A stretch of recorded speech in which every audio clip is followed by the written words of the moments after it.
Hello and welcome to the Build with Bear workshop. My name is Pat Bear. I'm here to build a model kit. And while I'm at it, I might as well hang out with all of you. I'm going to start by throwing the Bearcade Lego the site, the tier 2 blue emote in the chat. If you are currently a subscriber, you can reply with those emotes. If you are not yet a subscriber, you can just say hi or use other people's emotes. Or another option, if you just want to be a lurker and not say anything, you can also do that, and that's okay. Ghost Valve is here. Hello, Ghost Valve. Welcome. Lashbrook, hello, and welcome to you as well. It is indeed a Saturday evening. I am looking forward to working on the GM Cannon 2 high grade. We started it on Thursday. The head is done. The chest is done. We're working on the arms, and then we jump down to the feet. It's the traditional setup of a 2000s and 2000 teens kit. This is a kit from 2011. It's a 13-year-old kit. It's got cool weapons, great colors. Excited to work on it. It's going to be fun. I hope you're excited for a fun evening. Might be a light evening on viewership, which is okay.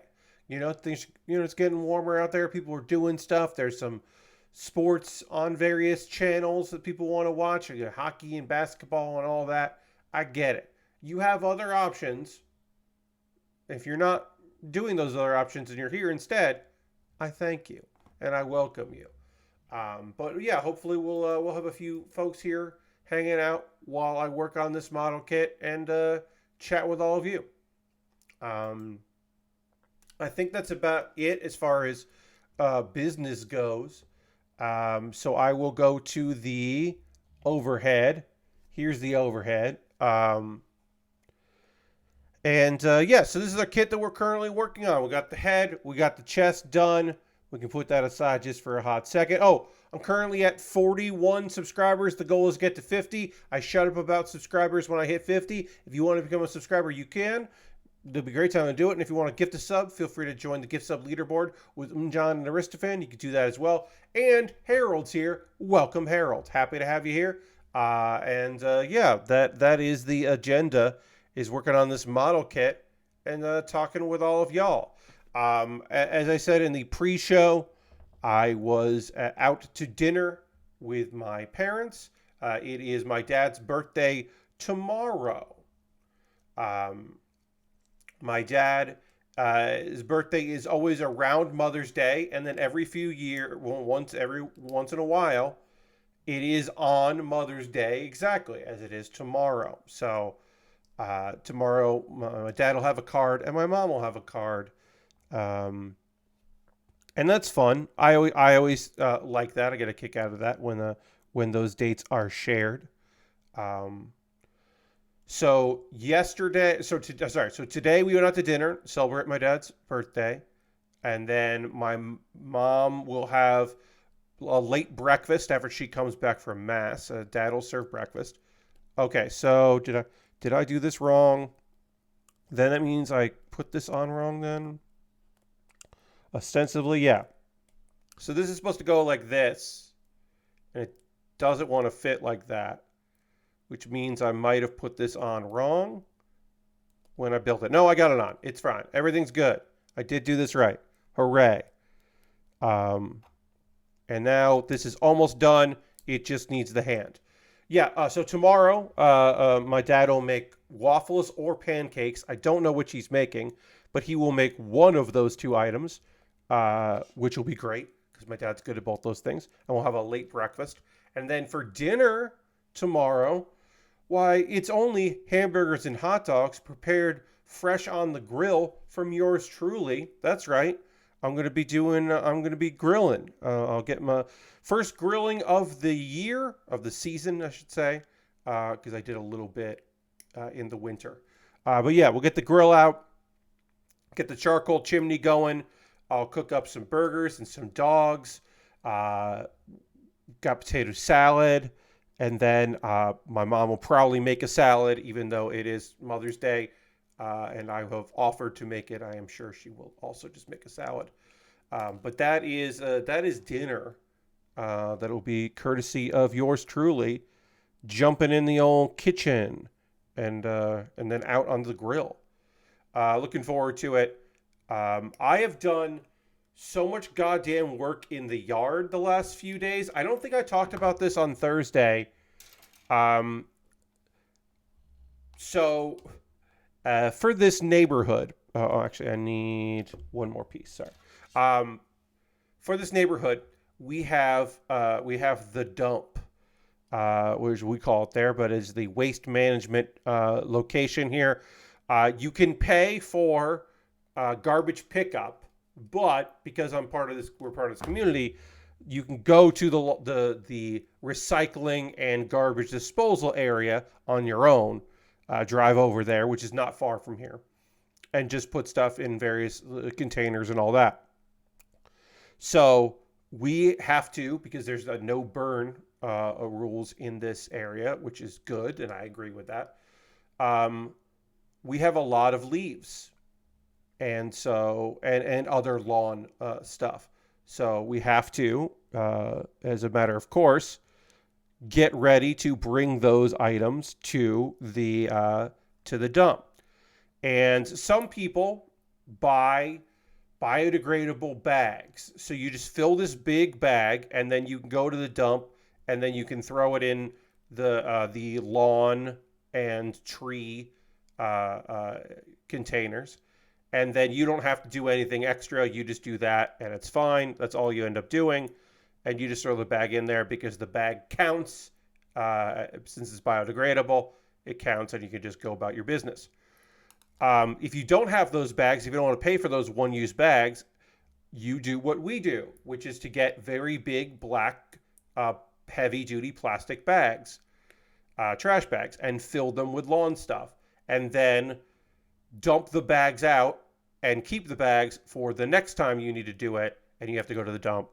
And you just do that repeatedly until you run out of leaves. We have so many bags, and they are all full of leaves over the past couple of days. It's a hard work of myself and my parents. I am struggling to get this thumb on. I may have grabbed the wrong one. It's possible. Let's see. Now it should go like that. So let's see why it isn't. Is this M, or is this 2? Did I grab the wrong one? No, that's the right one. And then is this 4? No, this isn't 4. Okay. That's wrong. All right, that makes sense. I was like, why isn't this working correctly? And it's not working correctly because I did it wrong. If you were wondering why it wasn't working right, it was because of me. I fucked up. That's identical, so I can leave that on there. Great. When I do the other hand, it will be easier to do because I will have done it wrong earlier. Great. We're all learning. We're all figuring things out. It's a journey. We're on our way to the destination. Oops. So past couple days, bagging lots of leaves. Today I decided I wasn't going to do any of that shit. I was just going to take a fucking day and not do any of it. And I'm glad I made that decision. It was an excellent decision on my part because tomorrow I have to go back out there and mow. So, our property, front lawn, back lawn, 2 sides. The sides are very thin because our neighbors are pretty close. That's okay. We have a bunch of trees in our backyard, and behind that is a no man's land kind of area separating us from woodland that we don't, isn't part of our house. But the area behind the trees to that area, we are responsible for. The way back, as we refer to it. So somebody has to go into the way back and clean up all that stuff. And a lot of leaves fall back there. And so we've been trying to get that cleared out. So we're at the point now where I use the weed whacker to get up all the weeds and knock everything down. And then my dad did a lot of raking. And then I went in and did a lot of bagging. And I bagged all those leaves that were down. And now that I have done all of that, I have the joy of going back in there with the lawnmower to get up the stuff that was covered in leaves that is also weeds and such, and make sure that that's all taken care of.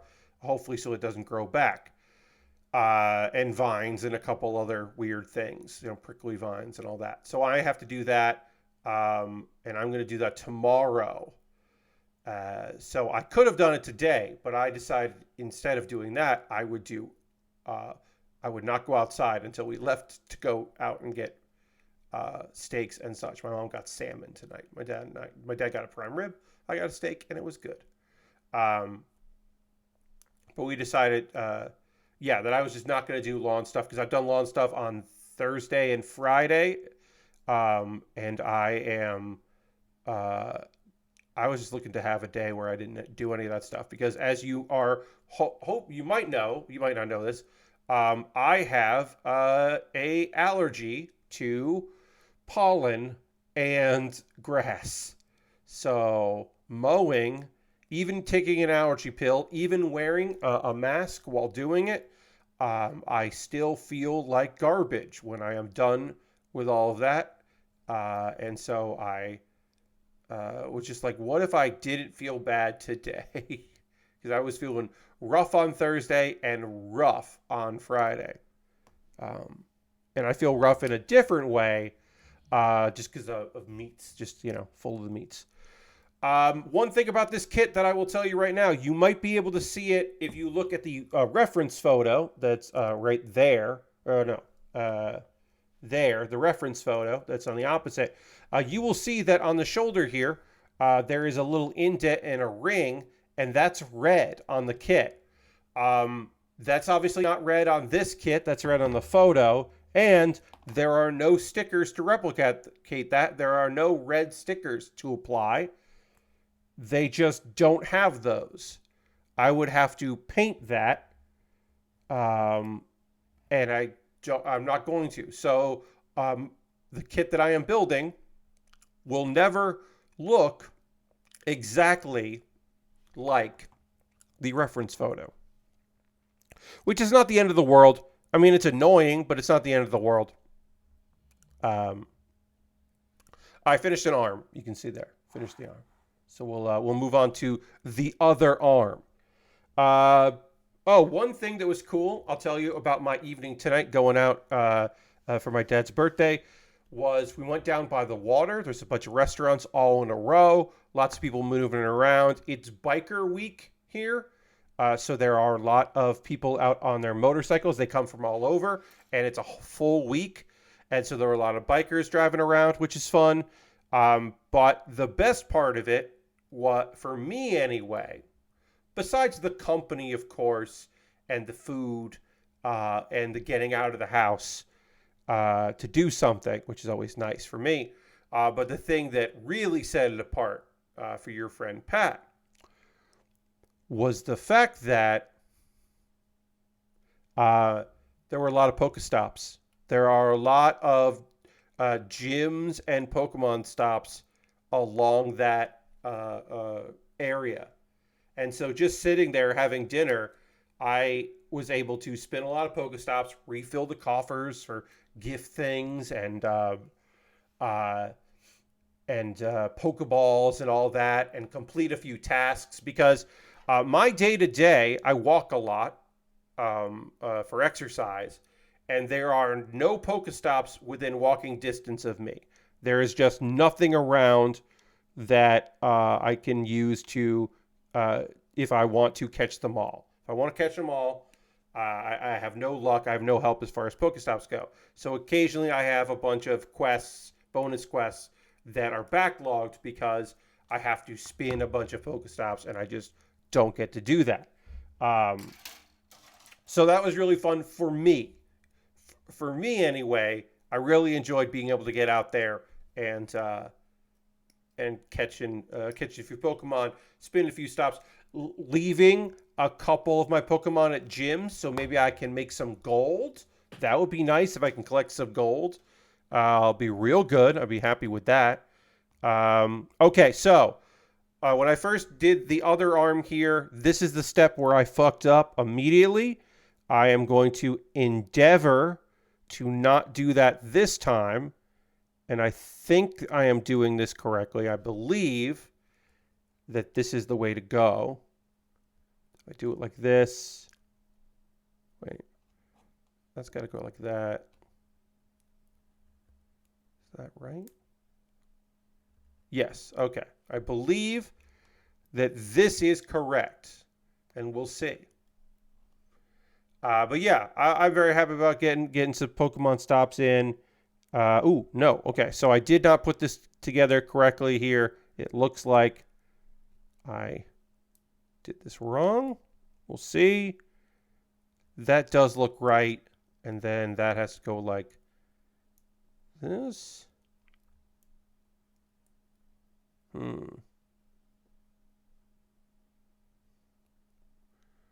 Okay. I believe I did this correctly. We'll find out soon if I didn't do it correctly, but I believe I did this right. We will know in just a second when I go to put it in this if I did this right or not. Like that. It's going to go in like that. Okay. So then I need C.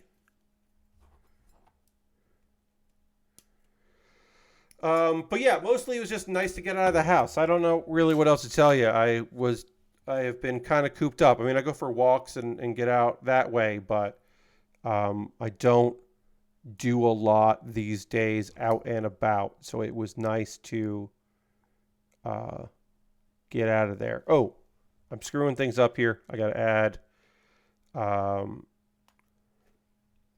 H and so this kit does a lot of like do this step and do it over here. Like it's trying to be very particular about the steps you need to do, but also have this like fit on a page. So you get a lot of like, hey, take this piece, put it here. But also you have to do this step first. Before you can do this, you got to do this to do this. And then you can add that and that.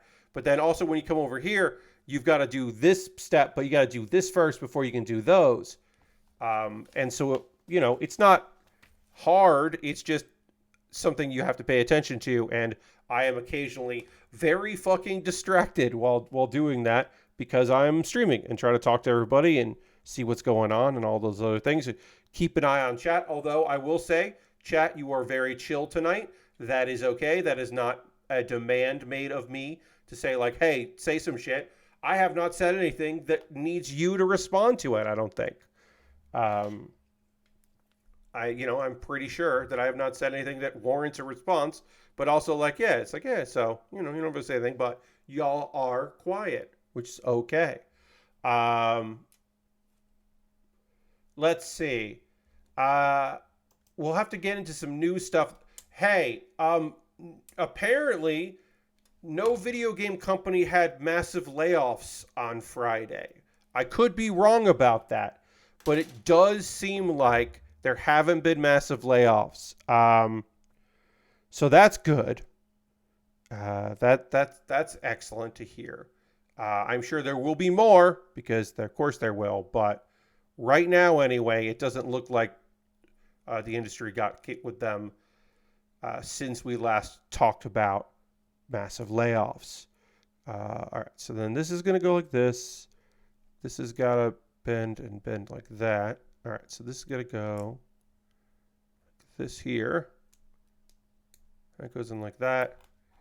And then this is going to close up. Like this. Is that right? Okay. All right. Oh, yeah, and there's another piece that goes in there. Because these two arms are a little different. One arm is different from the other arm. So I have to remember that because of the shield, the way the shield works. There's a slight difference. I don't want to play that. Okay. So I have to remind myself of that. But otherwise, this is coming together and looking pretty good. Then I need A15. So I got to find A15, which is right over here. Okay, so in our ongoing pursuit of keeping up with what's going on with Twitter and or Elon Musk, depending on the day, there was a post 2 days ago that I was not aware of when it posted on Thursday, so it's just coming to my attention now. This is about blocking, but not about how when you block someone, they can still read what you wrote, which is apparently coming. That is on the way. That the block is no longer a block. Is basically just a mute. They won't be able to communicate with you, so it's different from mute, but it's not a one and done, you're done thing. Again, which will make it pointless. But the way blocking works is going to change specifically for group chats. Now, I should say, group chats are a fairly minuscule amount of people even interact with in group chats, so it's not going to affect a huge amount of the user base, but it does feel like they are incredibly foolish. It's a incredibly foolish change that's coming here, which I will now read. We heard your feedback, says Xeng, which is the engineering crew for Twitter. And should be noted, I doubt that because I don't think anyone's asking for this. But anyway, we heard your feedback starting today. So that's Thursday. When you block a user, they won't get kicked out of any group chats you are both in. Whoever you blocked still won't be able to see able to message you individually, but will still see your messages in shared group chat. We are continuously improving the messaging experience for all our users as we build more features and make more highly requested changes. So the way it used to work is if you blocked someone in a group chat, it would boot them out of a group chat that you were in. Much to the, I guess, chagrin of people that didn't block that person. A reminder, you can be added to group chats without your say so, and you can be added back to group chats that you choose to leave. So those group chat as it is a terrible thing. So obviously the top filtered results underneath a post are going to be for people that use premium, that pay for Twitter, right? So we're going to see these percolate to the top, right? Even the people that are paying Elon Musk money are like, why are you bothering with this bullshit? Who the fuck cares? Because we are seeing responses like, do you guys ever talk to real people about stuff? Yes, the Musk needed functionality of allowing someone you don't want to read with your content anymore to check notes unilaterally read your content in a more intimate setting. Nobody in good faith asked for this. This is not only something that wasn't broken, but I have literally never heard anyone complain about. You took a horrible chat experience and just made it worse. How about the ability to actually leave a group chat and not be added back by people? Bros, please, the most important feature to prevent spam and people getting scammed is to allow accounts who block the actual large accounts from replying under their posts. And this is just somebody being like, hey, this is the actual thing you need to work on, which is true. You will have people who have similar fake names reply under people who are posting and with links, and the fake account has blocked the real account, so the real person doesn't see the blocker underneath. And then people, so they can't say like, oh, also, hey, don't listen to this person, this is a fake account. So then people get scammed that way. So this is somebody bringing up an actual thing that would be nice to be able to fix. And then I don't think you quite understand the assignment. This kind of is the point of blocking, not having interaction with the recipient. There is somebody who, of course, replied, based.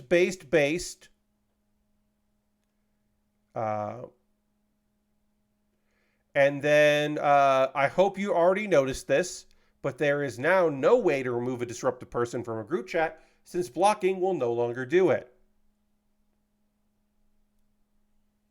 How are you supposed to kick someone from group chat now? This is terrible. Terrible update. If you bring back circles, we can call them pirate crews. No more soft blocking. This was much needed, says Adrian. Adrian's on their side.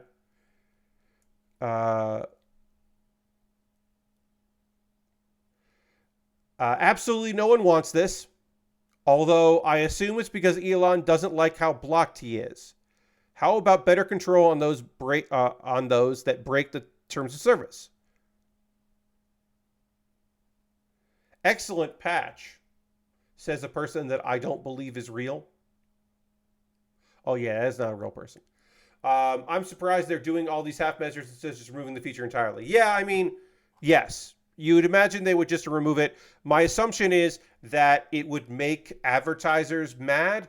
Advertisers don't like that you can block ads, but they also don't like to do ads when people feel like they are going to leave the platform.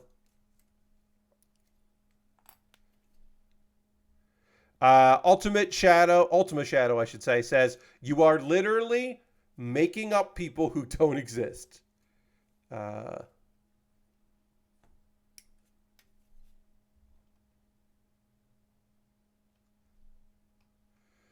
Awesome. Just made it easier for hostile actors to screenshot and dunk on you with total impunity.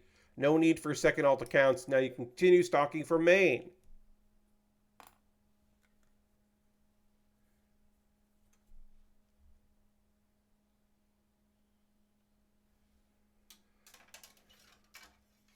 Then we start getting into people who don't pay them money, and very few people are happy with this.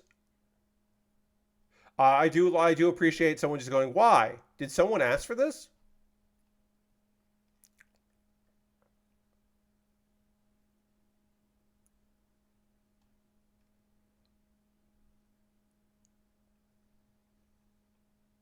There are, I guess, a couple people who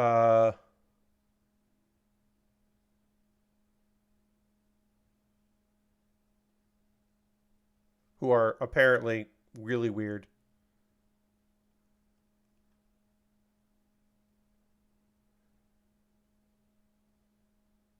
Yeah, very strange. One last thing, and then we'll move on. Yes, Lashbrook, they do still have advertisers. Now, are they good advertisers? No, but they still do have them. They're not quality advertisers, but they do exist. One final one, and then we'll move on to other stuff, which is just, you can't say we have heard your feedback when you still call yourself X, which is good. That's just a good burn. That is by someone who is paying them money, but it is a good burn. So we'll give it to them. Hey, far be it for me to jump in on segments from podcasts. This is a tribute. This is not stealing. I am not stealing this idea, but we are going to do a Munch Squad. We are going to borrow a concept from the fine folks over at My Brother and Me, and we are going to talk about a quick dining bit of business here. Again, this is not fast food, but this is quick dining. Olive Garden, for the first time ever, Olive Garden is doing a cross promotion with a movie. Can you guess? I will give anyone a chance to write in the chat. I am going to wait a little bit. If you know, please, honor system. But give a guess. What upcoming movie has a cross promotion with Olive Garden? Where, Lashbrook already knows. Okay. I'm going to give a second to see if Ghost Valve or Harold or somebody else watching in chat. There are a few of you watching in chat right now. Aristophan is here. Hi, Aristophan. Aristophan found out because of ordering from Olive Garden last night. Okay. So a bunch of you know, and that's not as fun if you know. Whatever. I'll just say it. Harold asked Garfield. Harold, you're right. Cha-ching. This wasn't I pressed the bits button. I didn't have a better answer for that. Yes. Garfield. Garfield requires lasagna at all times. So yes, Garfield, the Garfield upcoming Garfield movie is partnering. Now, of course, they got a regular lasagna, lasagna classico.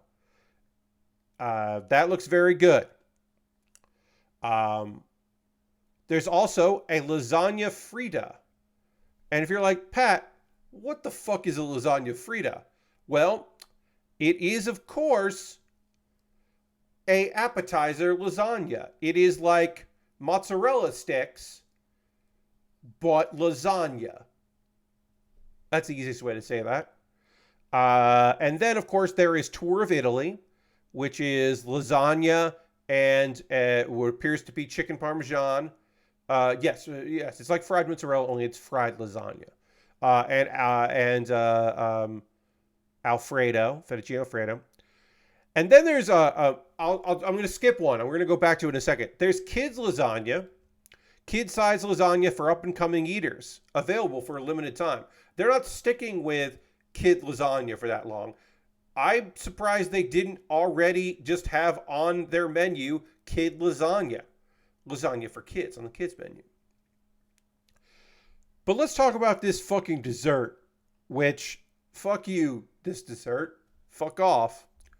Chocolate lasagna. Hold the cheese and layer on the chocolate. It's just it's just a layer cake. It's just a chocolate layer cake that they're calling chocolate lasagna because they're cowards. When Domino's came up with dessert pizza, that garbage is on a pizza crust, and it's awful, and it tastes terrible, and it's a bad idea, and you shouldn't get it. They could have done it on a graham cracker crust, but they didn't. Harold says it's not new. It's good. Harold, I'm glad it's good. But they called it chocolate lasagna, and they're cowards. Because it's just chocolate cake. It's just chocolate layer cake. It ain't a lasagna. So that's what I'm saying. I'm saying they're cowards. These are Garfield's favorites, by the way. I want to see if I can find the press release. Garfield movie Olive Garden. I was looking at the menu. I wasn't looking at the press release. Again, we're stealing bits out here. Okay, come on. Where's the press release?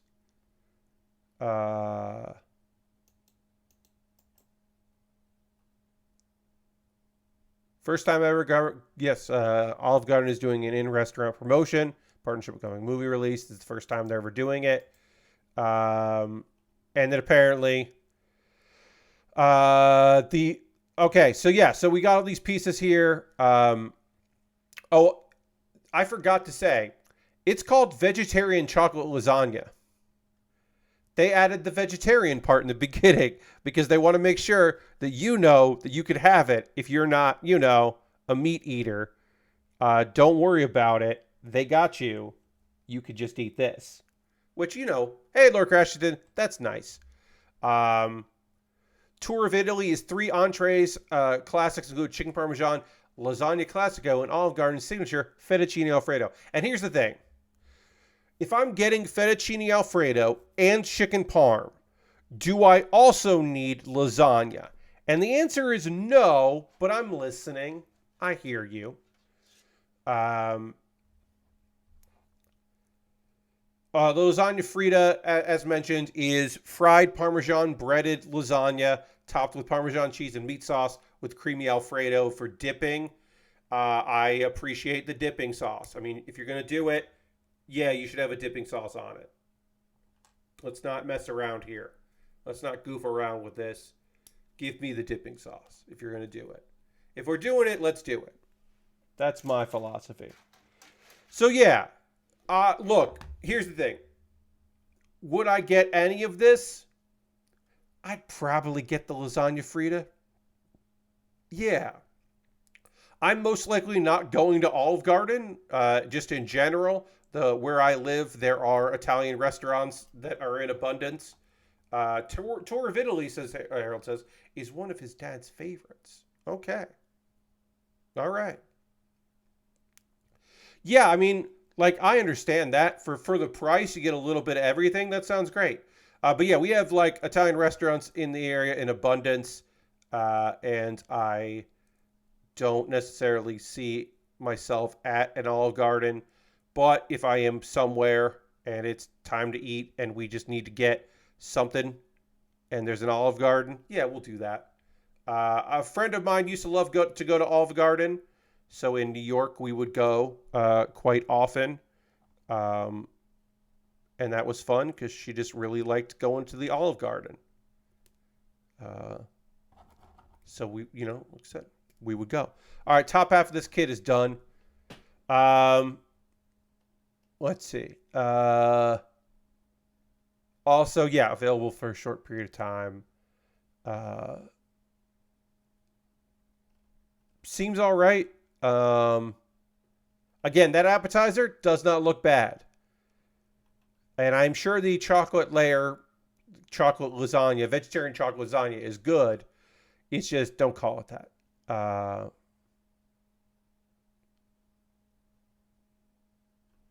Yeah. Lester says, when I had more coworkers, Olive Garden was an easy thing to get everyone to agree on, even if the best part is the mints. Yeah, I mean, like, I would when sometimes we have groups and we want to go to a place, a chain restaurant makes a lot of sense. TGI Fridays was a place that you could always get people to go to. That was kind of our go-to in various work groups because there'd always be something, enough of things that somebody could get something they wanted. So we often did that because TGI Fridays would occasionally have they would have various potatoes with cheeses for vegetarian folks and things of that nature. So people would be able to get something that they were interested in. All right, so we have to do the feet. We got to jump over to the feet right now. That's right, we're skipping over the legs. We start with the feet, work our way up to the middle, and probably do a waist section at the end here, I'm going to guess. Yeah, then we do the waist, and then we connect the torso to the waist, and then we build the backpack with all the weapons and the shield and the guns, and we have to build a different arm for the gun, which we'll do, and that'll look okay, and it'll be fun. Yes, there's a different hand to hold the gun, and we'll do that. Yeah, I mean, sometimes you just have to go to a place that enough people don't hate rather than everybody loves. And I respect that and I understand that. Also, Olive Gardens generally are large and you can accommodate a group of people and it's not a problem. If your area has a Dallas barbecue and your work group can drink, you can get big ass margaritas at a Dallas barbecue and I can get ribs. So that works out because depending on, like obviously ribs are a thing you don't necessarily want to have depending on who's there because there might be people that don't want to watch you eat ribs maybe and get messy.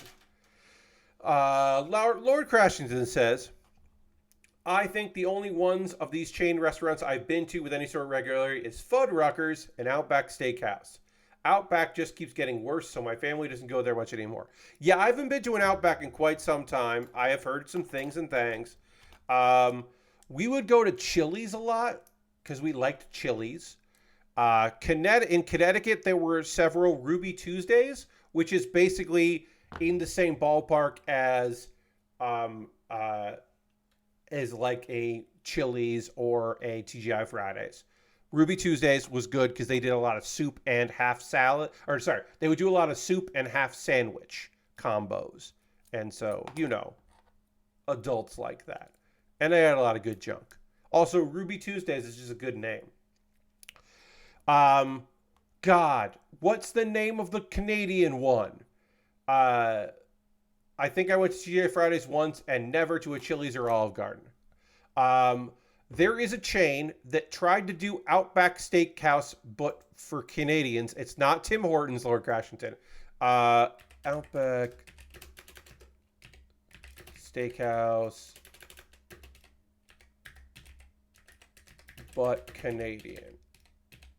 I'm looking this up here. No, it's good. Okay. Why aren't there...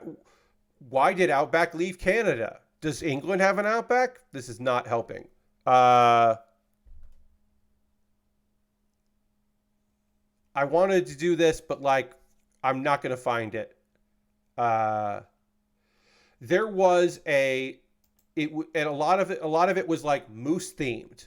Google definitely understands what you wanted. No, Google does not understand that I want a restaurant that is similar to Outback, but is not Outback and is Canadian themed. But there was a place that they had like a lot of moose and antler stuff, and it was very like rustic, and it very much felt like the people who made this chain idea did not know what Canada. They only knew things about Canada. They were not Canadian, if that makes any sense. That was the vibe that I got from this particular place. Um, and of course, I could have been wrong. It's possible I just didn't get their vibe right, but it did feel very fake. Bugaboo Creek Steakhouse. I don't, I don't believe it was Bugaboo Creek, but let me look at it. Oh, Lord Crashing, I appreciate your attempt to find that. Uh, yeah, it's a restaurant chain. It is Canada themed, based in East Providence, Rhode Island. Mm, I don't think it was Bugaboo Creek Steakhouse. Uh, because I would. Here's the thing. I feel like I would remember the name Bugaboo Creek Steakhouse. Rest like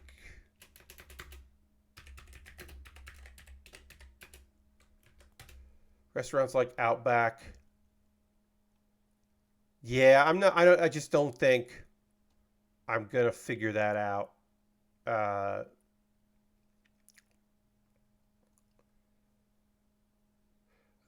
Again, I don't believe that it was that. Also, when we're talking about these kind of fast food places, we do have to mention Applebee's, which is in the same vein as a lot of those. There are a lot of Applebee's out there. Um, they're fine. Um, Buffalo Wild Wings kind of came out of nowhere. They Buffalo Wild Wings to me always felt like, well, we got sports like Hooters, but we don't got Hooters girls. So like come watch the game at Buffalo Wild Wings. We'll have the boxing on. But also we're not like trying to exploit our employees as egregiously uh as Hooters. Um I don't hate a Buffalo Wild Wings. I ate the Buffalo Wild Wings in Seattle. I have frequented too often because a few times during PAXs, that became the place where people were going to. One of the reasons why was because it was near like Dan Reichert's hotel, so he just kind of made that his home base. But the other reason is often because it's a holiday, right? A lot of downtown Seattle is closed that Sunday during PAX weekend at night. And so if you didn't get dinner, you have very few options, but the Buffalo Wild Wings will stay open uh, on a Sunday evening later than other places. Um, Buffalo Wild Wings is horrible during college football seasons, Harold. Harold, I believe you. I 100% believe you during college football. I bet that's rough. Um, and then I guess I should just say, look, I ain't above going to Hooters and getting some wings and hanging out. I haven't done it in a while, but I certainly have been to a Hooters. Can't say I'm too good for it. Um, Certainly did spend a bit of time there now and again. You just make eye contact. That's the only thing you do is you focus on making eye contact. You realize you're not the only person who's treating that wait staff like real people, and also they are happy if you hear the phrase like, "Oh, you're the nicest table we've had." Yeah, sure. Harold totally understand. Yeah, at some point, chain restaurants can get just busy. There's a lot of stuff. Same thing with sports bars. Sports bars that have like 10 TVs. They're a benefit in a sports bar for a lot of people, but not everybody, is the idea that no matter where you look, there is a TV with a game on. And you can just situate yourself where you're looking at the TVs you want to look at. But if you were at a place to eat and converse with people that you're there with, the idea that no matter where you look, there's a TV can be a bummer. And one might even say a deterrent. So I totally understand why some people would hate that kind of environment. Because it can just get really frustrating because you're trying desperately to be present in a conversation, and instead you feel like you are constantly fighting the temptation to just stare at a screen. And you're like, well, I'll sit in this one spot and then I won't be able to see anything. But there are far and few of those spots where you can't avoid all that. I want to say the name of the Canadian themed restaurant. It wasn't Molson's, but it had an M in it. I want to say that the Canadian themed chain had an M in its title, or started with an M. Again, I can't say for sure about that. I don't fucking know. I know I'm not making it up, but...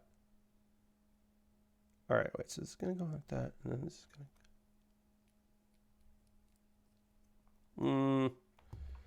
A1. These are A1 and A1. Oh, these aren't A1, A1. These are the back pieces. I took out A11 instead of A1. I was like, why isn't this working? And it wasn't working because it was the wrong piece.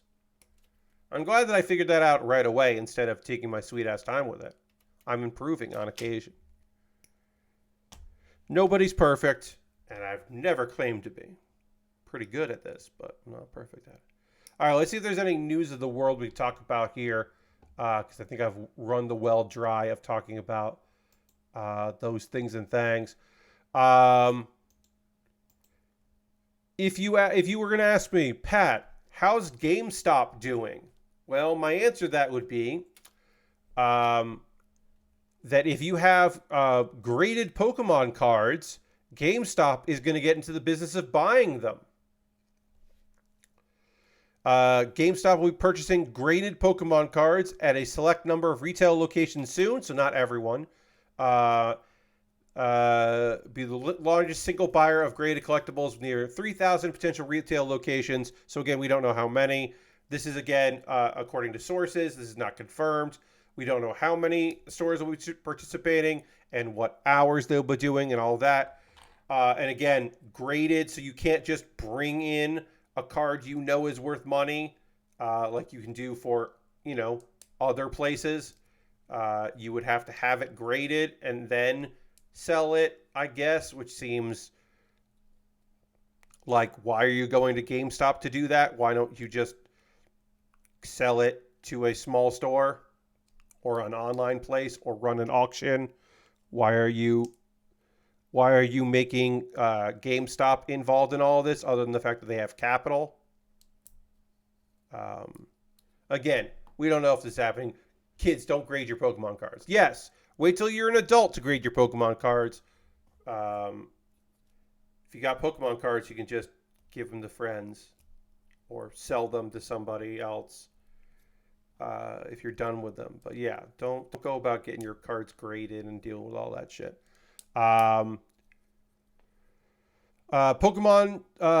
Polygon. This is a Polygon story, so we will be reporting. I'll be talking about what they have to say.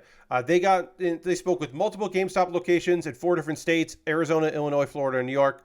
Stores in 3 of those states confirmed the new offering has been communicated to them by their corporate office. Only cards graded by Professional Sports Authenticator, the PSA, will be accepted, and those cards must be graded 8 or higher on the company's 10-point grading scale, and no cards valued at more than $500 will be expected in stores. So that's nonsense. So grader 8 or higher, but also not worth more than $500. Why would anyone do this? Of course, Lasbrook, all of this is scam. The value of these things is meaningless, but also depends on who you're talking to and how much you're willing to spend for it. and all kinds of. There's so many factors that go into all of this, and the art of grading, the process of grading is secretive and nonsensical, and people, because they are humans and are prone to making mistakes on occasion, if not all the fucking time. It's certainly not something that you have to like give a lot of credence to. Hearing Jeff Bakalar talk about the process of getting cards graded seems like half scam and half nightmare. Yeah, a lot of this stuff. Like, if you have a very rare video game, it makes sense to get that shit graded if you are looking to sell it. Or just about anything like that. Don't get things graded because you think they might be worth something someday. That seems incredibly short-sighted and foolish and a good way to waste money. But if something that you own is worth some money and you are thinking about selling it, going through the process of getting it graded does seem to make some sense if you are trying to sell that thing for what you believe it is worth. Yes, and the fact that there are so few companies that do it and they don't seem to have any oversight of those things, and they don't necessarily list all the people that work there and their qualifications. A lot of it does seem very scam focused. And so a lot of it should be buyer beware. But again, if this is something that people are dead set on doing, then the situation does require that people, at the very least, do a lot of research, and also don't just try to get it graded for the sake of getting it graded. Do it because you are interested in selling your collection or pieces of your collection, but don't do speculative, all that. And then also, don't get into any kind of collecting just to make money, because that is a great way to lose a lot of money. Create a collection for another reason. And then once you have a collection, if you are done with it, fine. If you used to play Magic the Gathering and you are done with Magic the Gathering, selling some of your cards to make some of that money back seems perfectly reasonable and understandable. But if you're like, I buy Secret Layers because eventually they won't be reprinted, and then people really want those My Little Pony Friendship is Magic Magic Gathering cards, and it'll be worth a lot of money. No, don't worry about that. Don't worry about that stuff. Let's see. And then again, we don't know how they're going to be doing this. But they're only buying graded cards. That makes some sense. Who knows if it actually happens? Let's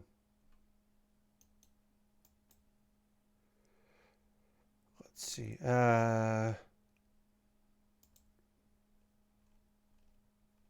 If you are interested in free games, there are a couple free games coming out on Steam.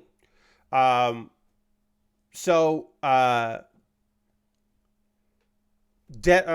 is working on a new Marathon game. At some point, a new Marathon game will come out.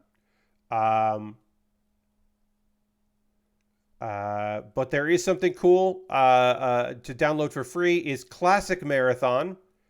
And then you can just download that for free on Steam if you want that. If you don't want to play the old versions, because of course this is ALF1 community of open source developers have been working on this with Bungie's obviously approval and blessing.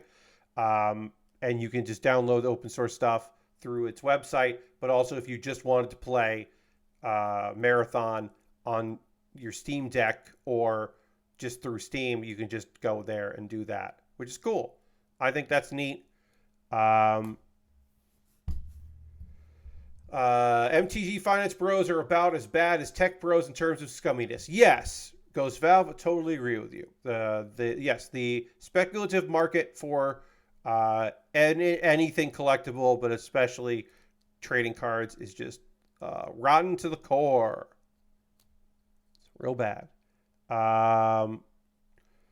So apparently this Steam version does work on Mac, which is great due to the Bungie's roots as a developer. But also it has optional widescreen HUD support, 3D filtering perspective, and positional audio and 60 frames per second interpolation, which is cool. So there are some bells and whistles on this if that is something that you're interested in, if you want to go back to Marathon, or if you want to check out what Marathon's all about. That's just fun. And we don't know when the other ones are coming, but, coming soon. That's neat. I'm going to grab that. I have not grabbed that yet.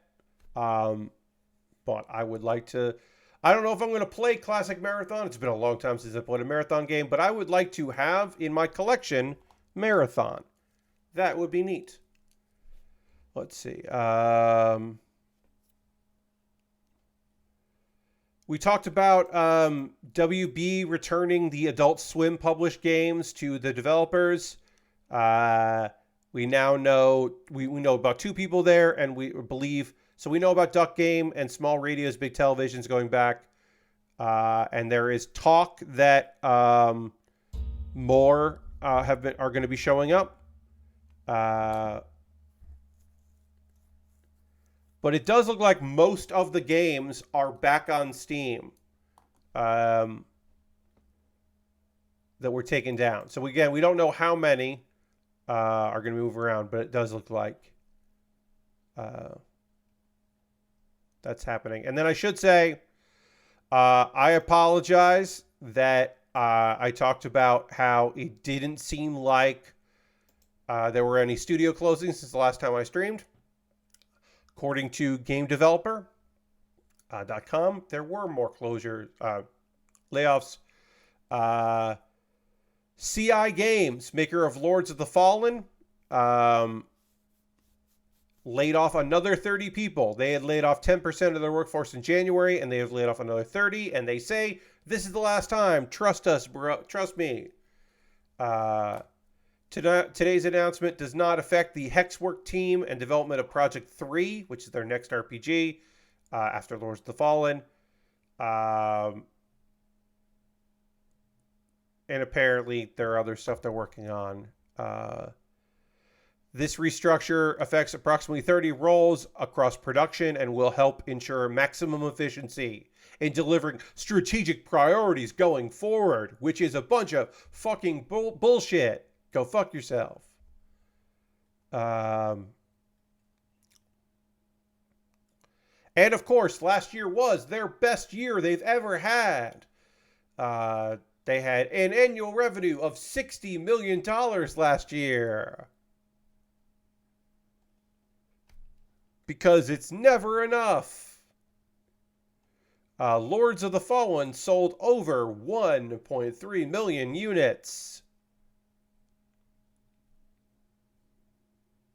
And then people are freaked out about one of their projects, about maybe not being good.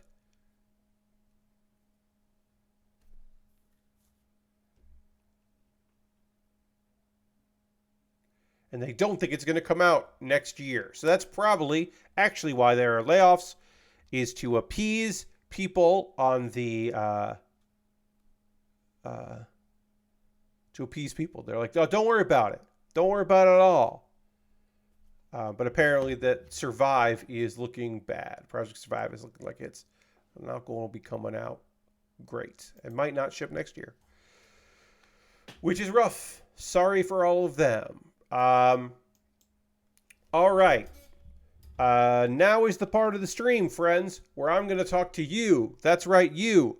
About ways you can support the channel. Everything I will say here is optional. These are not things you have to do, but these are things you could do if you wanted to. And I would love it if you wanted to. First and foremost, if you are currently a subscriber to the Build with Bear Workshop, you can throw the Bear Cave, the Lego, the Scythe, the Tier 2 Blue emote in the chat. Being a subscriber is the easiest way to support what I do here through Cash Money or your Prime Gaming token. We are currently at 41 subscribers. The goal is to get to 50. I shut up about being the subscriber numbers when we get to 50.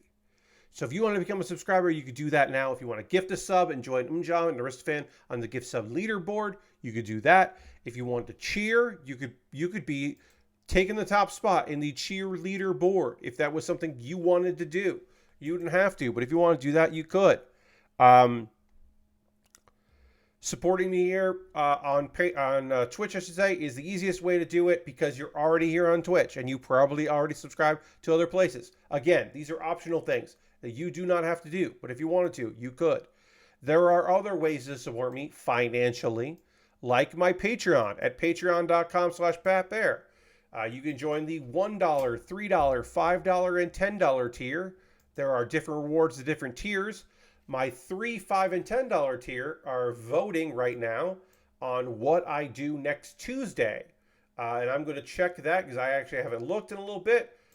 Right now, the winning thing for what I do next Tuesday is Tier Maker. If you want to see me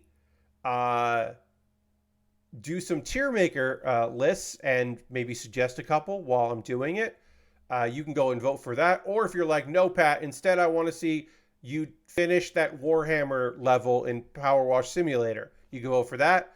Or if you're like, I would love to play Jackbox stuff with you, Pat, or I'm not going to play, I just want to know that you're playing Jackbox Party Pack 10. You can go and vote for that if you are a $3, $5, or $10 patron over on my Patreon.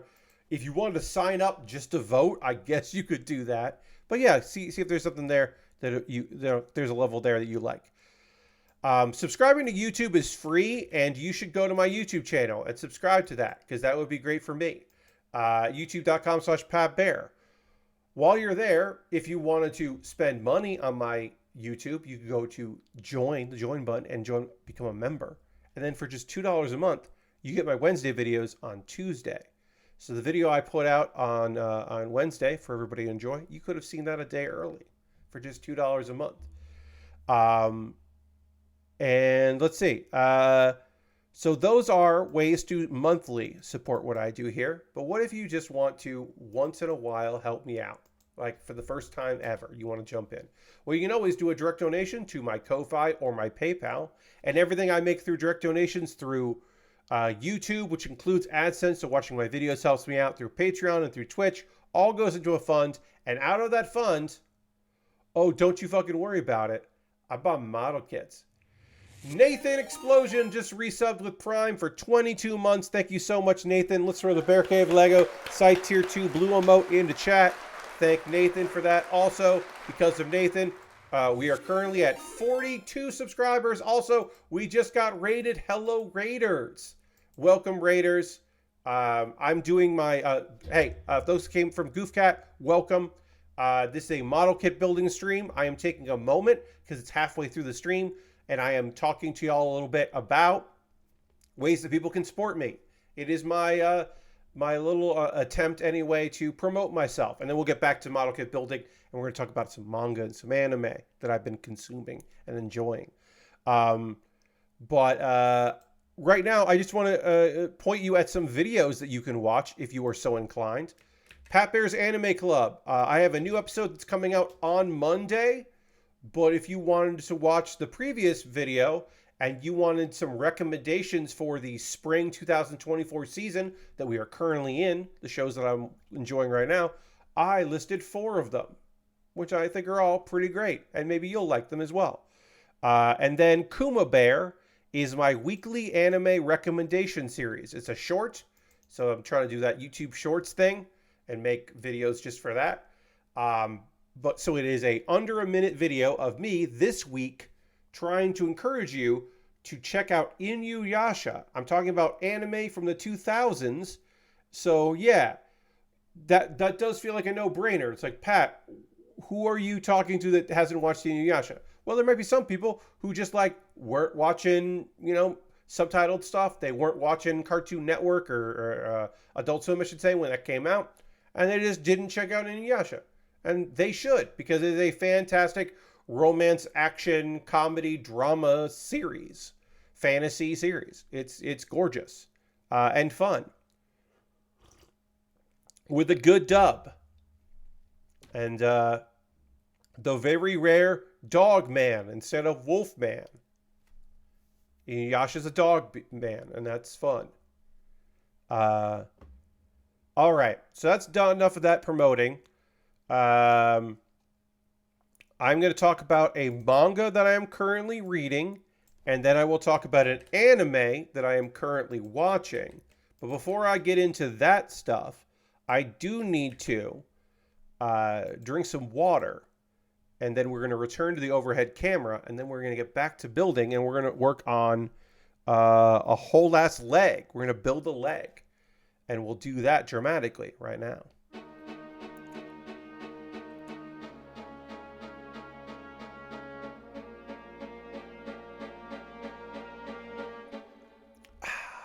All right. So, Manga Monday is a thing I usually do, but this season, I only have one show to talk about that comes out on Saturdays, which I will talk about in a second. But John, hit the dance button. Thank you for using your channel points to have me dance. Here is the dance button. Here we go. Oh, yeah.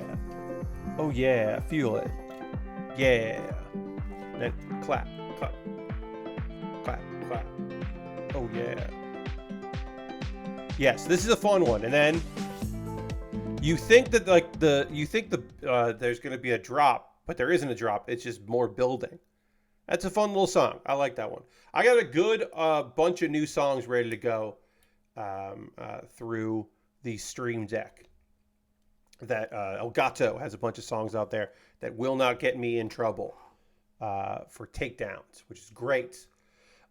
Okay, so now I'm going to talk about a manga that I've been reading. Now, normally I talk about manga on Mondays, but I only watch one anime that I'm currently talking through for Saturday, so I have a hole in my schedule, and I have filled that hole with a segment that I will be calling That Time I Only Had One Anime to Talk About, so I talked about a manga I've been reading as well. So that is my light novel ass title that I have come up with, which again, this segment is called That Time I Only Had One Anime to Talk About, so I talked about a manga I've been reading as well.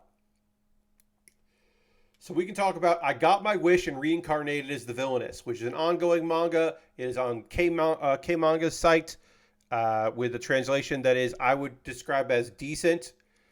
This is based on the light novel of the same name.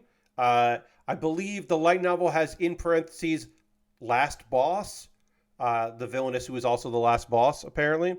But I don't think the manga has that. I can't remember. My apologies.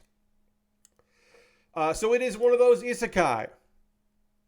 A girl dies, and she is given the chance to be reborn in a world of magic. And she's just like, you're like, yeah, you'll have a healthy body. Like, you know, it's a story of a... She's like, yes, I got it. No problem. I'm good. I want to do it. Here's the thing. She is the villainess in a story that is an otome game. So it is a romance game. She is the villainess in that story. She does not give a shit about that at all.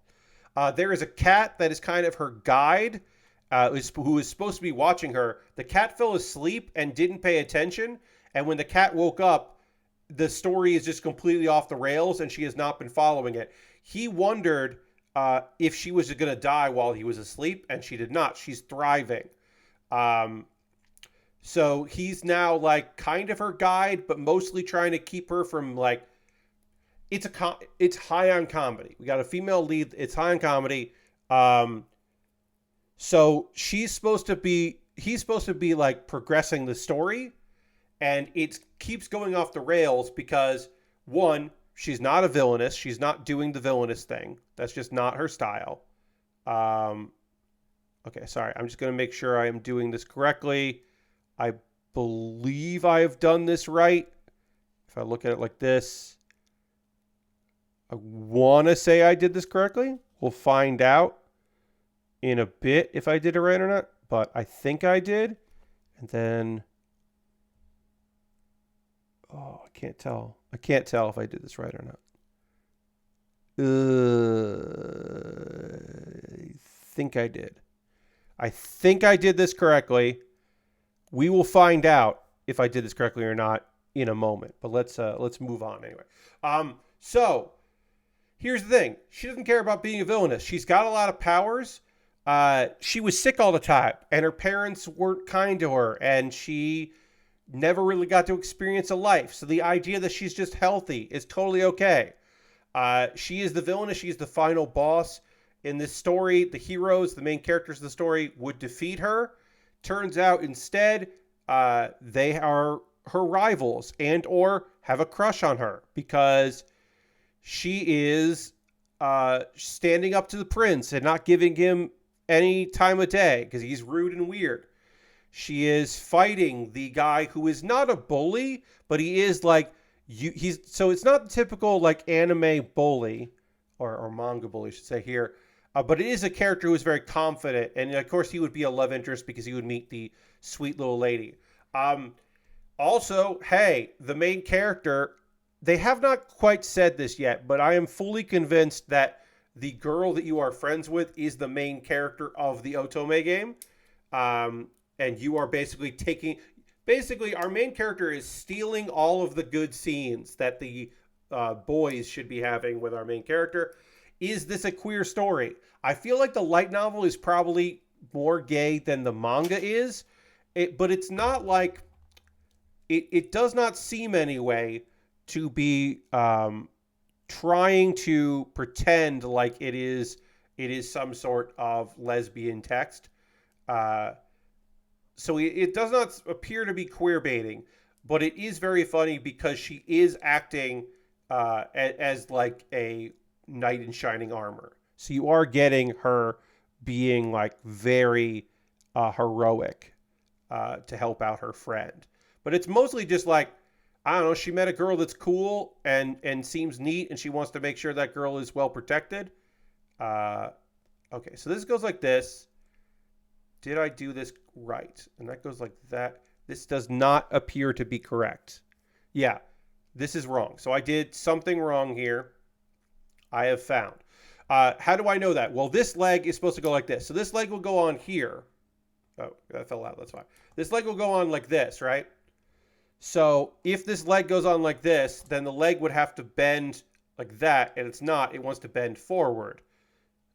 So that's a good guide. This piece is the right way, but this is not the right way. So that's a good guide for me to realize that if I'm going to do this right, these two have to bend like that. That bends right. This bends wrong. So this piece, something is wrong here. So we're going to take it apart and we're going to do it again, but we're going to do it right. So I'm going to take this out to make sure it lines up correctly with here. Does it? Yes. So this piece is going the right direction. And then this piece would have to bend like that. So this is going to go in like that. Okay. So I can pop this out. Pop this out here. Rock this out. There we go. Okay, so this piece is correct this way.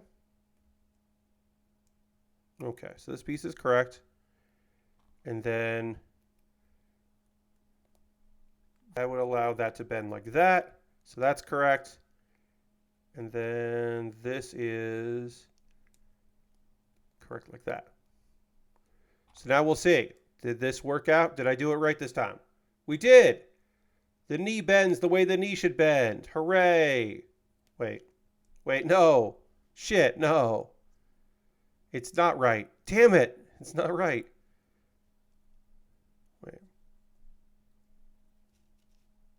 Wait, maybe it is. Maybe it's right. Yeah. Well, I think... damn it. I thought I did this right this time. All right. We're redoing it. Because I didn't do it right. I really thought I had it.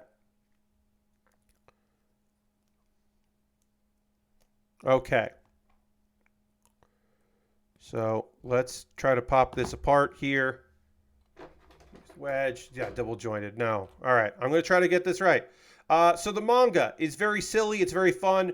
The cat has good reactions. It's a good Greek chorus of the cat just being like, what the fuck is happening right now? Why are you just... Why are you so weird and just doing everything wrong? And that is fun. It is fun to watch the cat just have like such big dramatic reactions to what's happening. Okay, so this piece is correct. This piece is correct. And then this piece needs to go like this. And that's right. And theoretically, I have done this correctly. And then I go into here.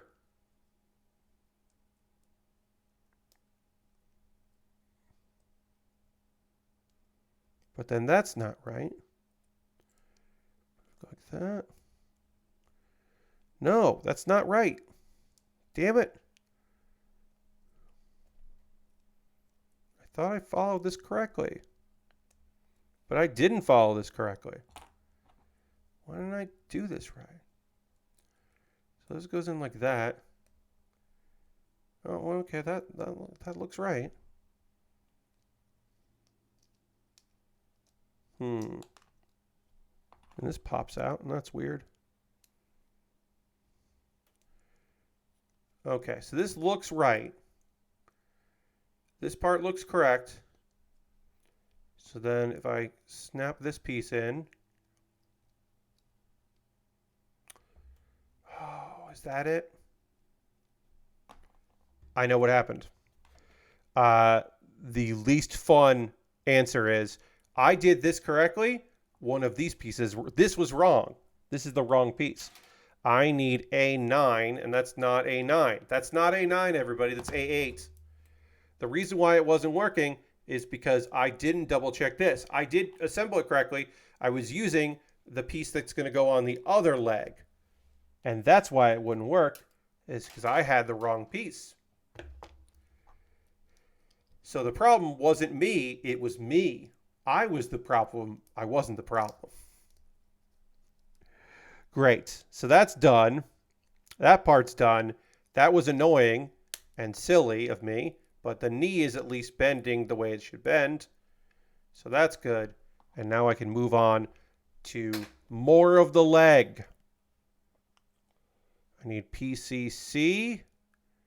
Just occasionally hard to read on here. BC is this piece here. And then I need C20 and C19. Oh yeah, so yeah, is it the best manga I've ever read? No. Is it totally a fun, good time? Yeah. The later supporting characters are enjoyable. Also, our main character is too strong for her own good, and that could be very fun. The maybe love interest or maybe just support interest is very fun because she is wildly in over her head, and the story within the story is going off the rails, and that's fun. Harold, you have a great night. Harold's going to take off. Thanks for being here. Thanks for chatting. I appreciate having you here in the mix. Thanks for getting in a conversation when you did. And yeah, thanks for being here. Have a great one. As always, friends, you being here means a lot to me, but don't feel like you gotta. You don't have to be here for this whole 2 hours. You can come in late. You can leave early. You can do whatever you want to do. You can stay as long as you'd like. You can watch all of my streams at any time through the Twitch VODs and also the YouTube VODs. However you want to enjoy what I do, you can. All right, leg is good. Leg is looking good. Knee bends and everything. It does it the way it's supposed to. Not that we're going to bend too much with it, but, it is good to do it correctly, I guess. And then we're going to put on C9, and then we're going to panel line it. It's not going to take much. This green, I put the black marker on this green. It doesn't really show up too well in photos or in video, but in person, it does add something to it. So I'm still going to panel line, even if it doesn't show up super well. But this light teal does take a marker. I'm using gray on the teal and black on the green and the gold and all that. So we'll do that. We'll panel line. And it's time to talk about anime. I got one anime episode to talk to you about, the latest episode of Windbreaker. I I need to talk to you about Windbreaker, so we will get into Windbreaker in just a second. Hold on. Okay, great. Now we can get into Windbreaker. Episode 6. So, if you are unfamiliar with what's going on in Windbreaker, there is a school for delinquents, but they are basically treating it like the town is their territory, and they are like, quote unquote, good delinquents. There is a rival school, and there is a brawl between students at both schools. They treat their area poorly, and they even treat the kids that go to the school poorly. The leader of this group, when one person lost in it's like one-on-one fights, when their side lost, he like attacked the person, and it sucked. Most of this episode is just two high school students fighting each other and their shared history and flashbacks to support this shared history. And it's pretty fucking compelling and cool. So I'll get into it. This is Hiragi from our good school versus the Shisatoran school's Sako. Nathan says, I'm liking Windbreaker. I love me some delinquent fighting anime. Yeah, it's just like a really good time. I've been enjoying it. So, Sako is apparently one of the 5 strongest people at the school. And Hiragi and Sako have a history. And apparently Sako has a grudge. Sako early dominates the fight. He's just definitely... Hiragi doesn't seem to be able to do anything. He even gets kicked in the back. And Sakura's fucking pissed. Sakura, our main guy, our like twin-haired dude, is pissed because Sako's bad-mouthing Hiragi and Furin, in the school. And then Umeya is like, hey, just relax. Hiragi is one of the 4 kings. And he goes into this whole thing. The part I didn't love was him like, oh, well, his crew is also the 4 kings and the god of war who controls the battlefield. And then that's when dramatically Hiragi wakes up at his fugue state. And then he just the fight changes and it's more there. And then we get a flashback. Hiragi and Sako met when Sako was being bullied. And Sako looked up to Hiragi and wanted to go to Furin because Sako wanted Hiragi to become the new head, the top dog in the whole thing. This is before they called it Bufurin. This was just when it was Furin. And then basically Hiragi's like, hey, you have to go your own way. I would like you to go your own way because I already have someone that I believe in, and I don't need. Basically, he was like, "Hey, I don't need a follower because I'm already a follower. So you just go do your own thing. I've got my own guy." And then that apparently Sako felt betrayed by that. He wanted to be an underling who supported Hiragi's like claims to rise to the top. And Hiragi's just like, nah, I'm good. I got a guy who I know is better than me, and I want to support him. So basically, he just fought all the time, and he's just been aggressive at taking out his aggression and his anger on whoever, and that's how he got recruited into Shisatoran. And then back in the present, we get a voiceover that Sako really wanted to follow Hiragi and still loves him. And then Hiragi knocks Sako out. But in a show of respect that was cool as hell, he carries Sako and puts him down away from Togame, the leader, because Togame, like, while his attacked his own teammate for being weak, because all he cares about is strong people. He doesn't care about community or anything, or like, yeah, man, they work under you. Of course, they're weaker than you. Like, what are we doing? And And then he's like, how come you never asked about Sako and my history? This is Aragi asking Umemiya. Umemiya is like, hey, I was waiting for you to tell me. I'm always interested, but I figured you'd want to tell me about it. Because he's a cool dude. This is just bros being bros and cool dudes. And while this has nothing really to do with Sakura, it is cool to see this like fight between people in this history and kind of like trying to settle things, because it reminds you that our main guy like is finding, he hasn't been there that long, but he is finding community for the first time in his life because he looks like a delinquent.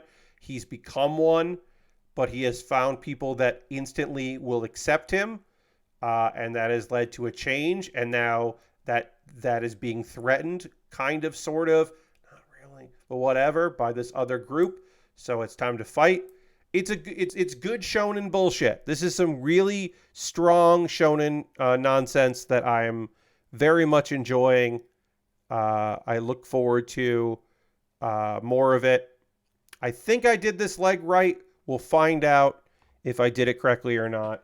So this is going to be A7 and A10. One of these is A7 and one is A10. So this is A10, so that makes that A7. This was the piece that I used incorrectly before.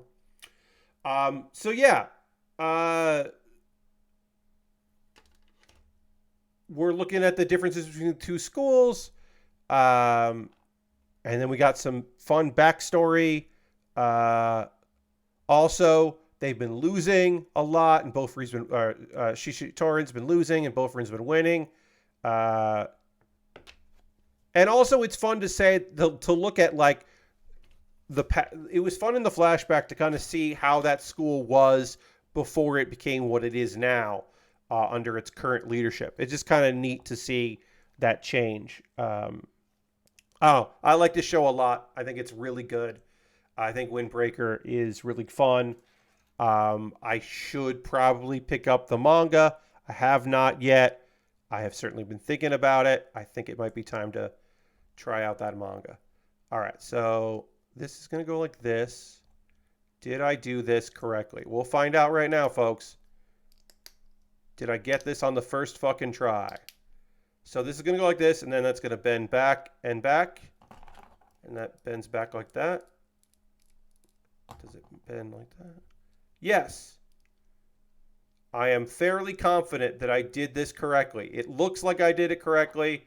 We'll find out if I have to go back and fix this, but I think I did it right. It seems to be bending in the correct way.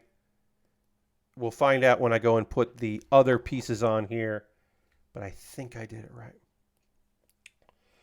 Now is the part of the stream. We've got some time left, friends. I want to hear from you. Are you playing any video games? Are you watching any TV or movies? You know, listening to any music, reading any books? What's going on with you? Now is the part of the stream where you can let me know what you're up to, because I always love to hear it. And I will start by telling you things while I give you a chance to write things into the chat. My updates of various anime that I am not talking about per episode are the following. Mushoku Tensei is still gorgeous. It is still a gorgeous anime. It is still impossibly difficult for me to recommend. It's going places, and I so far I like where it's going. But again, even to this day, Rudy is still incredibly unlikable, and it is very difficult as an anime to recommend it. I did not do this correctly. Now that I'm starting to put these pieces here, I can see immediately that I did not do this right, so I do need to do this correctly. I have to disassemble this to reassemble it. So I'm going to do that right now as I give you opportunity to write some stuff in the chat if you want to. Other anime that I've been watching, Moonlit Fantasy, Tsukimichi Moonlit Fantasy. is so fucking slow paced. Every episode, I say I'm not watching the next one as it comes out. I am going to wait on the next episode of Tsukimichi Moonlit Fantasy. I am not going to watch the next one, uh, and I keep watching the next one because I'm like, well, this is gonna definitely be the one with action. The last episode had like one small scene of action and has been mostly talking. And I keep waiting for more cool action because this series does cool action very well. And it keeps having more people talking to each other and then introductions of other characters we haven't seen in a while and they're interacting and then new characters coming in. And I keep waiting for our. Here's the thing. Okay, so I'll just say it. There is references to a suit, a a suit that reminds me a lot of a Kamen Rider style thing. Tsukimichi feels like 12 episodes stretched to 24, says Nathan. Yeah, Nathan, it really does. There, it's in the credits. There are credits of him wearing a Power Rangers Kamen Rider style suit, and I keep fucking waiting for that suit to appear because I know it's going to be fucking cool and silly when he busts ass in that suit. And we haven't gotten there yet, and it's really frustrating me. Also, this is frustrating me trying to get these pieces apart. I shouldn't have connected this whole way before I knew for sure, but I thought I had done this right. So I am now trying to disassemble this piece without breaking anything, and hopefully I'll be able to do that. I can always, fix it, but it won't be fixed if I do that. So forgive me as I try to separate these pieces that don't want to seem to separate. So yeah, let's see, other things. That time I got reincarnated as slime is also taking its time, but that's okay because that's the whole thing with this series is there's a lot going on, and this last episode did introduce a whole lot of shit that was important. We're getting a sense of, for a while there was a lot of shenanigans happening, and it felt like those shenanigans were just like merchants lied to somebody. Who's this merchant group? Because we know that there are some evil people out there that the main characters don't know are evil. We know that one of the guys from another world is a baddie. We don't know why he's acting like that, but we know he's a baddie. But we knew there were also another group that was making trouble, and now we find out exactly why, because there's somebody on the inside working within the church that's giving some problems, and we've gotten a bigger sense of the world and who the players are in this world. And it's very fun because they're like, well, we should be able to take care of this demon, no problem. And it's just like, oh no, you can't take it. They don't realize that Diablo is primordial black. He is one of the original demons. He is way too strong for them to be able to handle. They don't know that. They don't understand that Rimuru crew is incredibly strong. They don't fully grasp the problems they're running into. Also, they don't know that like the beast Katirs are helping out. It's going to be awesome to see it all pop off, but it hasn't popped off yet. But I feel like even though it's a 2-core, we're going to see more popping off in That Time I Got Reincarnated as a Slime Season 3 than we have seen so far in Tsukimichi Moonlit Fantasy, because that is just taking its sweet-ass fucking time. Also taking its time. I'm taking my time because I'm trying not to break this because I have to separate this thing. So I am trying to separate these pieces so I can get in there and fix this thing. But I am trying to do it without breaking anything. And I did manage to take it apart without breaking anything. Fuck yeah. Go me. So something is wrong here. Something is wrong with this, and I don't know what it is. So we're going to take this apart, and then we're going to figure out what now. So this is going to go like this. We basically need it to bend and fit where it needs to go without giving me any problems. I'm going to read what you've said in chat here in just a second. Let me just get this kind of situated and figure out what I did wrong. I need to separate these parts as well. So, but these should come apart a lot easier than the other parts that I was working with here. So this should be easier for me to separate. Yes, that's way easier. Okay, we're going all the way back here, and we're going to figure this shit out, everybody. So this is correct. These pieces are in. The lower wants to go here. The wide is there. This is correct. And then this is going to look like this. Is that correct? No. Put this on backwards. Okay, so y'all have typed things, and that's awesome. Wife and I have caught up on Dungeon Meshi. I'm still playing Crisis Core, Disgaea 5, and Supermarket Simulator. Hell yeah. I just picked up through Prime. Hey, we just got raided by Not That Will Smith with a party of 30. Welcome, raiders. Hello. Hello, everybody. It is a raid from Not That Will Smith. How nice. We sometimes will raid Will. We can't always because sometimes Will starts before I even did. The kiddo was there too. Hey, that's awesome. I hope you had a great stream. Welcome, raiders. Let me pop over here for just a second. Let's go to this one.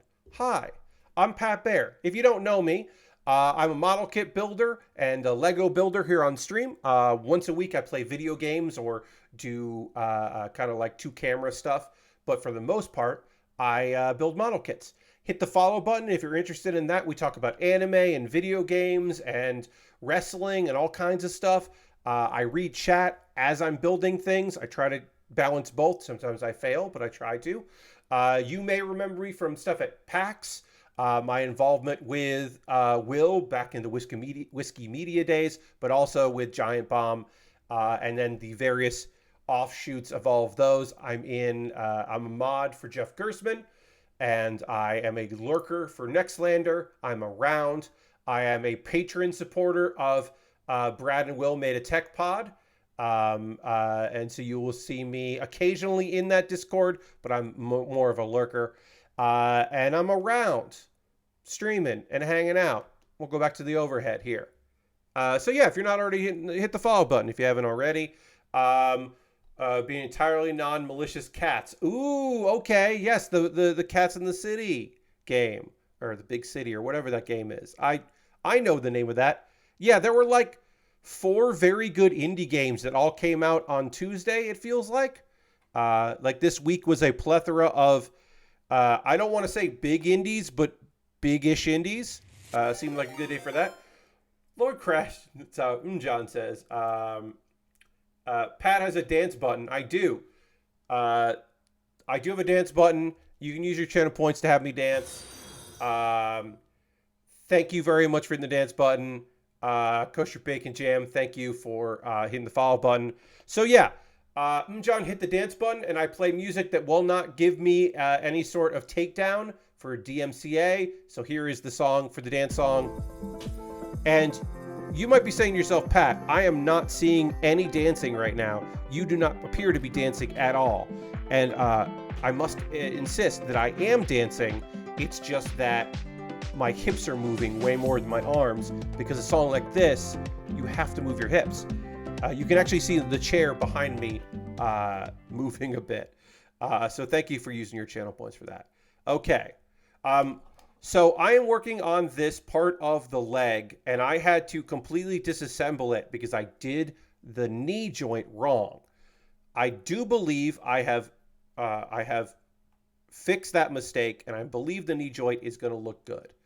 Yes, Dancing in My Heart. Words Maybe asked a big question, and I don't mind a big question. Pat, I want to do a master grade kit. What do you suggest? What are your faves?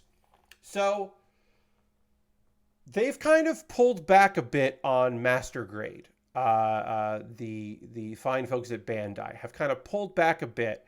So you will get some good master grades of the 2010s and mid to late 2010s.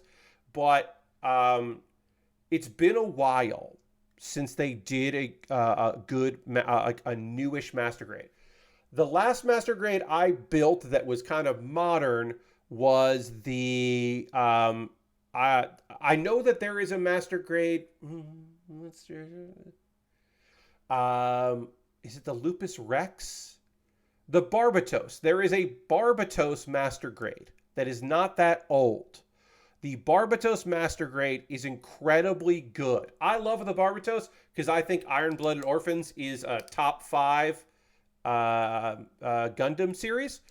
You do love the Barbatos. Great. There's a pretty modern Master Grade Barbatos that was excellent and looks gorgeous. But yeah, they've kind of taken a break from Master Grades. They've been doing a lot of RE100s and high grades, and then depending on who you talk to, they're taking a break on a lot of stuff. But yeah, I'm hoping. I believe there's a Master Grade of the Ariel, but I have not built that Master Grade, so I cannot tell you if it is good or not. But yeah, there is a pretty recent Barbatos. And then, yeah, I think that's probably the last good Master Grade that I built. But yeah, I think that would be a good one to jump in on there. Going back before our raid, I just want to really quick see. There was some chat stuff in there about people doing. Oh, Nathan Explosion has been watching, enjoying Kaiju number 8. There's something off about the character's eyes on that show, and I don't know how to explain it. Maybe because I read the manga first. Yeah. So I have heard, because here's the thing. I gave up on Kaiju number 8 manga early on. It just didn't click with me. The anime has clicked with me. I think because the idea of, you know what I think honestly it is? The facial expressions of Kefka, our main person. Kefka's facial expressions as a kaiju man are very good and very fun. And that has been the difference, I think, in me not being super into it and then suddenly being pretty damn into it. I think that has a lot to do with it. But I understand, Nathan. Sometimes the transition from manga and let's be honest, this is a manga to anime, but in most instances we're actually talking about light novel to anime, because it's not, the manga is also an adaptation of the light novel, and then the light novel gets turned into an anime, and then people who have only read the manga go, it's different, and it's like, it's actually that, yeah, you should be mad at the manga creator because they made a bunch of changes. The prime example of that, the example I often give is people who were reading So I'm a Spider, So What? Were like, hey, the anime for So I'm a Spider, So What? Is weird because these characters that I have, they're jumping back and forth between time, and there's a bunch of scenes that I haven't read in the manga because the light novel jumped around between 2 different times eventually, but made you think that it was all one timeline. And the manga decided they were just going to go in chronological order of events with no trickery. And then the anime is based on the light novel, so it went back to that, and people were confused because they were manga only.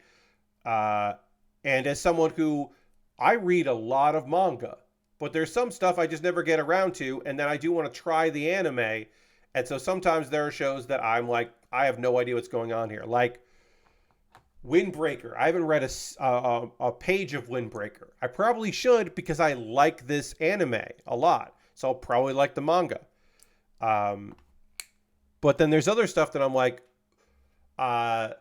Slime. I'm reading Slime. I'm reading That Time I Got Reincarnated as a Slime. I'm way past where we are in the anime because the anime is behind the manga. So I know what's coming up next. And it's fun to see like what gets moved and what gets dropped.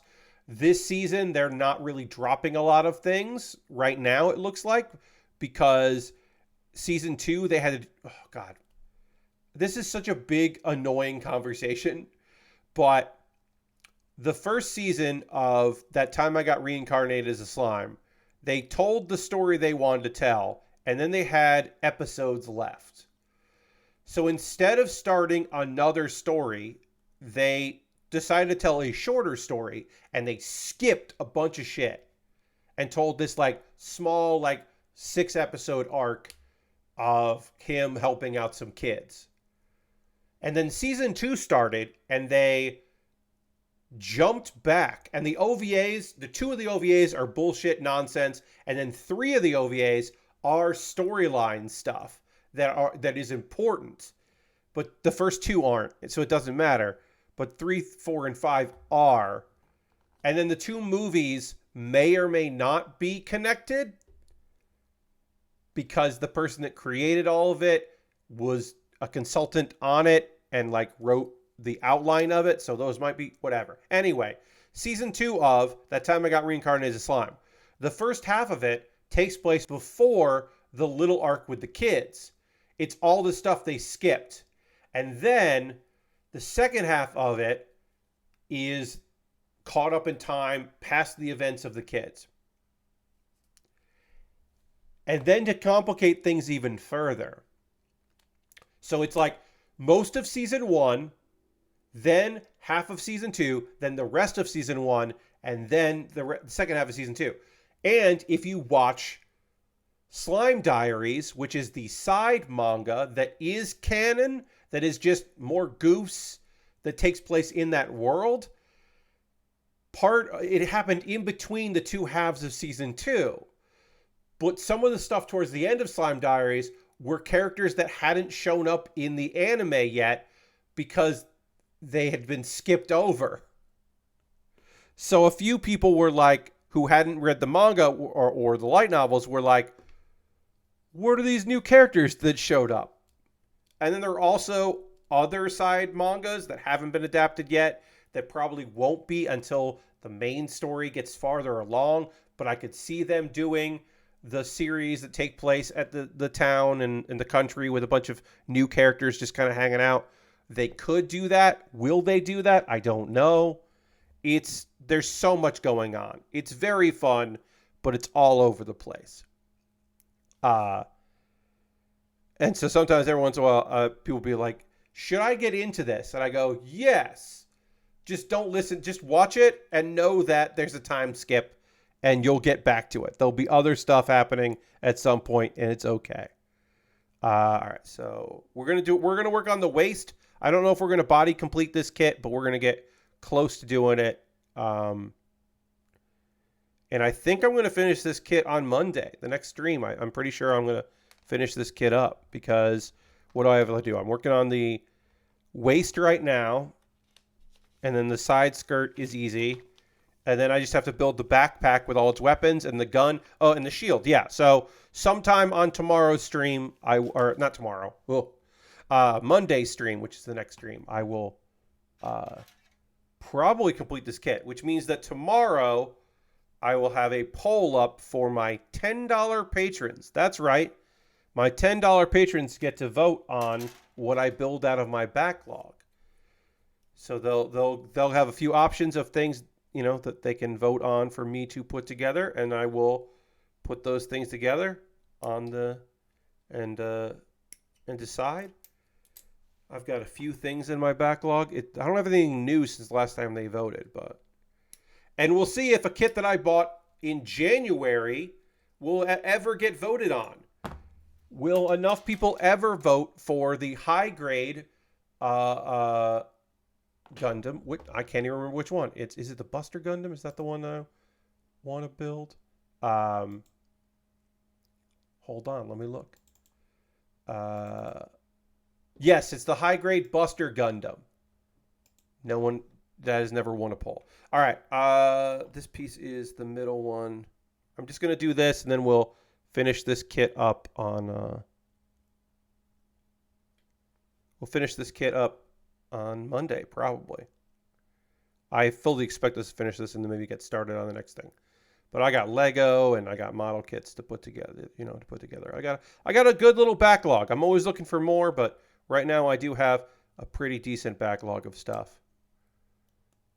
Yeah, so we'll finish up the waist. We'll just snap this, but this isn't done yet. But we'll finish up the waist on the next stream. I want to thank you all for joining me. I hope you had a good time. I certainly did. I am going to wrap up the stream. Folks that came in from Will's raid, we're raiding again because that is how we end every stream around here, is with a raid. Y'all were kind to hang out with me, but we're going to find somebody cool to hang out with as well.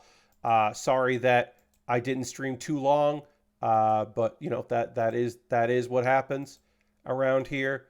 As I do wrap up at 11, I got to go watch the West Coast feed of a wrestling show, which may or may not happen because I believe that it ran live and they might not immediately repeat it at 11 p.m.